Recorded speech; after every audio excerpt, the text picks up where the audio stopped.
Buonasera! Here we are again, getting creative with food and wine this time.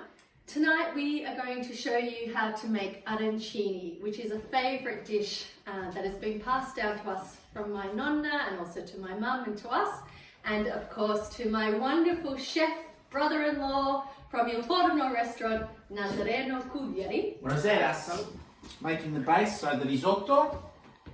So firstly you just put some oil into the pot, just enough to saute your onions, and now we're going to add the rice. The key with the rice is, like any risotto, you want to give it a stir, make sure that the rice is coated nicely with some oil. A general rule of thumb is, if in this case we had 500 grams of rice, we're using double the amount of stock, so a litre of stock, okay? And I just add that in, like so. And we'll give it a bit of a stir.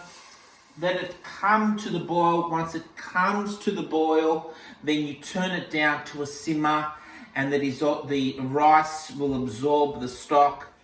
We're going to add maybe 3 tablespoons, 4 tablespoons of the passata. So at the end, you turn off your heat, you add about 40 grams of butter off the heat. And then we're just going to add a good European pinch of Parmesan cheese, okay? Alright, so with the arancini, your risotto's your base, so taste your risotto, make sure it's well seasoned, because that's going to be the base of your arancino.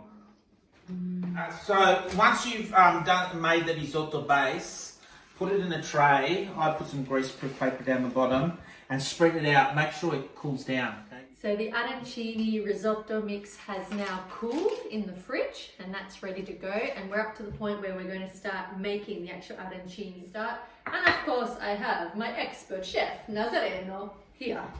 Now, back when Nonna Cuccio used to teach us and make it for us, we used our hands always, but these days we now have contraptions. So we'll start by firstly give your mould a bit of a spray, okay? So we get a bit of a handful, make sure you've got nice clean hands, and then place it in the bottom of the mould. Just make sure it's nice and even, like so it's nice and flat. You then put it on the bench, you get the up at the top, you put it over the top, and then you get the, whatever this thing is called, punch a hole through, and you'll see that it creates a hollow in the middle. The bolognese first, the peas, some mozzarella, about maybe 5 or 6 pieces, or however however many pieces you can put in there. It's up to you. Just make sure that you leave enough space. There goes the boiled egg, a bit of ham down the bottom, and then another bit of rice again, and all you're doing is blocking the hole, okay? Well, you take the top off, like so, and then you turn it upside down, give it a bit of a shake.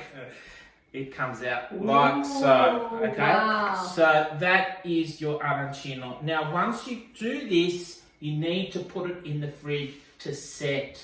It is now time to do the crumbing. Okay, really simple. Like any crummy mix, you get your arancino, shake off the excess flour. Just remember, be gentle.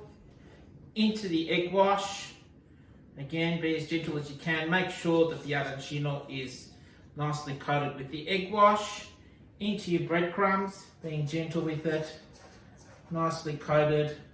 Once it comes out, give it a bit of a pat, just to make sure that all the breadcrumbs are attached to the actual arancino, and there you go. In this one we can put 4, you can put more if you like, but you just lower it, and there you go, and it starts frying. So what you need to do then is you need to make sure that you're turning them so they get evenly browned. And here we have it. All of our cooked arancini. And now it's time to do the taste test. Oh, look at that. And you can see the insides there. And now.